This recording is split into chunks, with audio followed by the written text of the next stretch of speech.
Of realities May 16, 2025. താഴ്മയുള്ള വീരന്മാരായിരിക്കുക. കുഞ്ഞുങ്ങളെ, നിങ്ങൾ ദൈവത്തിൽ നിന്നുള്ളവർ ആകുന്നു. അവരെ ജയിച്ചു മരിക്കുന്നു. നിങ്ങളിലുള്ളവൻ ലോകത്തിൽ ഉള്ളവനേക്കാൾ വലിയവനല്ലോ. യോഹന്നാൻ എഴുതിയ 1 ലേഖനം 4 അധ്യായം 4 വാക്യം. ക്രിസ്തുവിൽ നിങ്ങൾ ആരാണെന്നതിനെക്കുറിച്ചുള്ള നിങ്ങളുടെ വ്യക്തിപരമായ അറിവ് തീർച്ചയായും നിങ്ങളുടെ ആത്മാവിൽ ആത്മവിശ്വാസവും ധൈര്യവും ഉളവാക്കും. നിങ്ങൾ എവിടെയെല്ലാം പോകുന്നുവോ അവിടെയെല്ലാം നിങ്ങൾ നിസ്സംശയം മാന്യതയോടും കൂടെ നിങ്ങളെ തന്നെ കൊണ്ടുപോകുന്നു. നിങ്ങൾ ഏതൊരു വെല്ലുവിളിയെ അഭിമുഖീകരിക്കുമ്പോഴും നിങ്ങൾ നിർഭയനായിരിക്കും. ഒരിക്കലും ഭയന്ന് പോകുകയില്ല. യേശുവിനെ പറ്റി ചിന്തിക്കുക. പൊന്തിയോസ് പീലാത്തോസിന്റെ മുൻപാകെ നിന്നപ്പോൾ കർത്താവായ യേശു ഭയപ്പെട്ടില്ല. മറിച്ച് നല്ലതും ധീരവുമായ ഒരു സാക്ഷ്യം നൽകുകയാണ് ചെയ്തത്.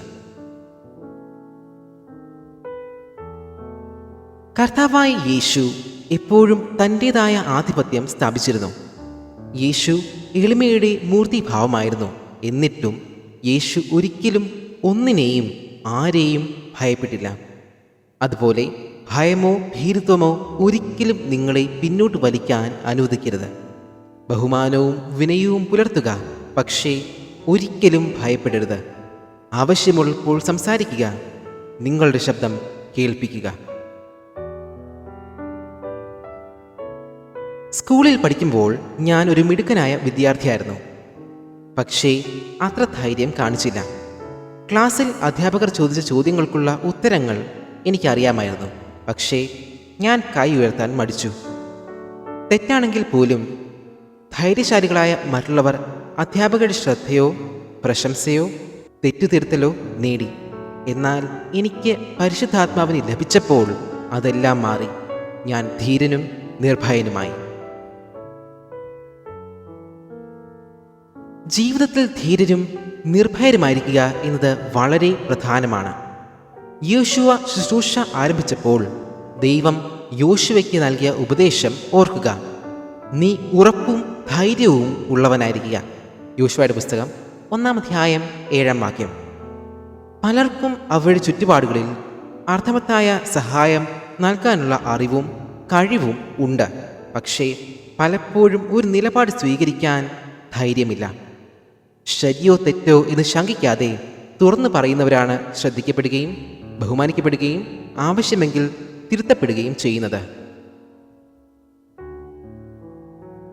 ആളുകളെ അഭിവാദ്യം ചെയ്യുമ്പോൾ പോലും നിങ്ങളുടെ ശബ്ദം വ്യക്തവും ആത്മവിശ്വാസമുള്ളതുമായിരിക്കട്ടെ. അനിശ്ചിതത്വത്തിൽ പിറുപിറുക്കുകയോ പിന്നോട്ട് പോകുകയോ ചെയ്യരുത്. ധൈര്യത്തോടെ സംസാരിക്കുക, ധൈര്യത്തോടെ അഭിവാദ്യം ചെയ്യുക, ധൈര്യത്തോടെ ജീവിക്കുക.